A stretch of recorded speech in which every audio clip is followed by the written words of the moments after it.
ઓમ શ્રી પરમાત્મને નમઃ. જીવન મુક્તની પ્રશંસા તથા ઈચ્છા બંધન છે અને ઈચ્છાનો ત્યાગ મુક્તિ છે.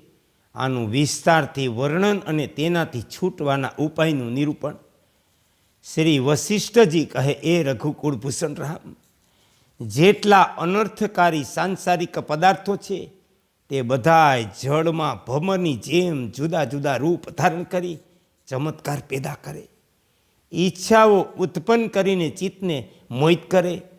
જેમ બધી લહેરો જળ સ્વરૂપ છે તે જ પ્રમાણે બધાય પદાર્થો વાસ્તવમાં નશ્વર છે. જેમ બાળકને તેની કલ્પનાથી આકાશમાં ભૂત પિશાચ દેખાય, મારા જેવા જ્ઞાની માટે તે કંઈ નથી. તે જ પ્રમાણે મારી દૃષ્ટિએ તત્વવત આ વિશ્વ કાંઈ નથી. અજ્ઞાનીના માટે જ સત્ય જેવું દેખાય. આ જગત પથ્થર પર કોતરેલા સૈન્યની જેમ શૂન્ય છે. પછી તેનામાં વિશ્વસનીયતા કેવી? અજ્ઞાનીઓને તે પ્રતીત થાય.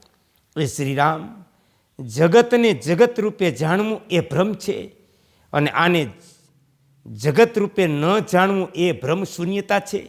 એ રાઘવ, તારું અને મારું વગેરે તમામ બ્રહ્મ વિલાસ શાંત શિવ શુદ્ધ બ્રહ્મ સ્વરૂપ છે. તેથી મને બ્રહ્મ સિવાય બીજું કાંઈ દેખાતું નથી. જેમ આકાશમાં જંગલ દેખાતું નથી. એ શ્રીરામ, જેની ચેષ્ટા પ્રારબ્ધ અનુસાર કર્મોમાં કઠપૂતળીની જેમ ઈચ્છા રહિત વ્યાકુળતા રહિત હોય, તે શાંત મનનો જીવન મુક્ત મુનિ છે.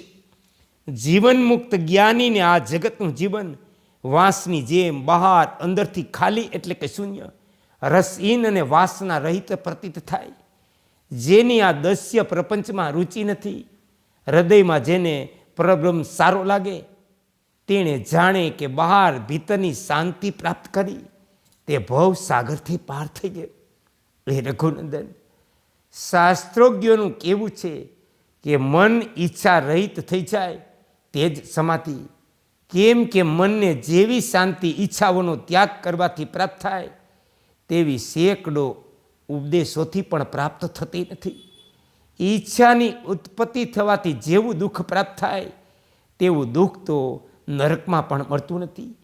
ઈચ્છા નિવૃત્તિથી જેવી શાંતિ મળે તેવા સુખનો અનુભવ તો બ્રહ્મલોકમાં પણ થતો નથી. તેથી સઘળાય શાસ્ત્રો તપસ્યાઓ યમ નિયમનો સાર આટલામાં છે. ઈચ્છા માત્રને દુઃખદાયક ચિત્ત કહે અને ઈચ્છાઓની નિવૃત્તિને મોક્ષ કહે. પ્રાણીના હૃદયમાં જેટલી ઈચ્છા ઉત્પન્ન થાય તેટલા તેના દુઃખોનો વ્યાપ વધતો જાય. વિવેક વિચાર દ્વારા જેમ ઈચ્છાઓ ક્ષીણ થાય તેમ તેના દુઃખો શાંત થતા જાય. સાંસારિક વિષયોની ઈચ્છા આસક્તિવશ જેમ દઢ થતી જાય તેમ દુઃખોના ચિંતારૂપી ઝેરી તરંગો વધતા જાય. જો પોતાના પુરુષાર્થના બળે આ ઈચ્છારૂપી રોગનો ઈલાજ ન કરવામાં આવે તો હું એ મક્કમતાથી કહું કે આ રોગથી છૂટવા માટે બીજો કોઈ ઉપચાર છે નહીં. જો એકી સાથે તમામ ઈચ્છાઓ પૂરેપૂરી ત્યાગી ન શકાય તો ધીરે ધીરે તેનો ત્યાગ કરવો, પરંતુ ઈચ્છાઓના ત્યાગરૂપી સાધનામાં લાગ્યા રહેવું. કેમ કે સન્માર્ગનો પ્રવાસી દુઃખી થતો નથી. જે નરાધમ પોતાની ઈચ્છાઓને ક્ષીણ કરવાનો પ્રયત્ન કરતો નથી તે જાણે રોજ પોતાને અંધકારમય કૂવામાં નાખી રહ્યો. ઈચ્છા જ તમામ દુઃખોની જનની છે. જો તેને આત્મજ્ઞાન રૂપી અગ્નિ દ્વારા સારી રીતે બાળીને ભસ્મ કરી દેવામાં આવે તો તે ફરી ઉત્પન્ન થતી નથી.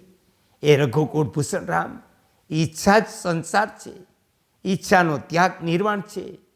તેથી વ્યર્થ નાના પ્રકારના ચક્કરમાં પડ્યા વિના માત્ર એવો પ્રયત્ન કરવો કે ઈચ્છા ઉત્પન્ન ન થાય. જેને પોતાની બુદ્ધિ દ્વારા ઈચ્છા નિવૃત્ત કઠણ લાગતી હોય તો તેના માટે ગુરુનો ઉપદેશ, શાસ્ત્રોની વાતો પણ નિર્થક છે. જેમ અરણનું મૃત્યુ તેની જન્મભૂમિ જંગલમાં નક્કી છે, તે જ પ્રમાણે નાના પ્રકારના દુઃખોનો વિસ્તાર કરનારા ઈચ્છારૂપી વિષયુક્ત આ જગતમાં મનુષ્યનું મૃત્યુ નિશ્ચિત છે. જો મનુષ્યને ઈચ્છા દ્વારકા બાળકો જેવો અબૂત ન બનાવી દેવામાં આવે તો તેને આત્મજ્ઞાન માટે બહુ ઓછો પ્રયત્ન કરવો પડે. તેથી તમામ પ્રયત્નો દ્વારા ઈચ્છાઓની નિવૃત્તિ કરવી, કેમ કે ઈચ્છા નિવૃત્તિથી પરમ પદની પ્રાપ્તિ થાય. ઈચ્છા રહિત થવું એ જ નિર્વાણ અને ઈચ્છાઓ જ બંધન છે. તેથી યથાશક્તિ ઈચ્છાને જીતવી જોઈએ. ભલા આટલું કરવામાં કઈ મુશ્કેલી? જન્મ, જરા અને મૃત્યુરૂપી કણજી અને ખેરના વૃક્ષોના બીજ ઈચ્છા છે. તેથી તેને સમરૂપી અગ્નિથી સદા અંદરને અંદર બાળી નાખવા જોઈએ. જ્યાં જ્યાં ઈચ્છાનો અભાવ ત્યાં ત્યાં મુક્તિ નિશ્ચિત. તેથી વિવેકી વૈરાગ્ય વગેરે ઉપાયોની પ્રાપ્તિ ન થાય. તેથી વિવેક વૈરાગ્ય વગેરે ઉપાયોની પ્રાપ્તિ ન થાય ત્યાં સુધી પોતાની શક્તિ અનુસાર ઉત્પન્ન થતી ઈચ્છાઓનો સંપૂર્ણ નાશ કરી નાખવો. આ જ પ્રમાણે જ્યાં જ્યાં ઈચ્છાનો સંબંધ છે ત્યાં ત્યાં દુઃખ અને પીડાઓ ઉપસ્થિત સમજો. જેમ જેમ માણસની આંતરિક ઈચ્છા શાંત થઈ જાય તેમ તેમ તેની મોક્ષને અનુકૂળ કલ્યાણકારી સાધના વૃદ્ધિ પામે. વિવેકહીન આત્માની ઈચ્છાની પૂર્તિ કરવી, વિવેકહીન આત્માની ઈચ્છાની પૂર્તિ કરવી એ તો સંસારરૂપી વિષ વૃક્ષને સિંચવા જેવું છે. ઓમ શ્રી યોગ વસિષ્ઠાય નમઃ. ઓમ શ્રી યોગ વસિષ્ઠાય નમઃ.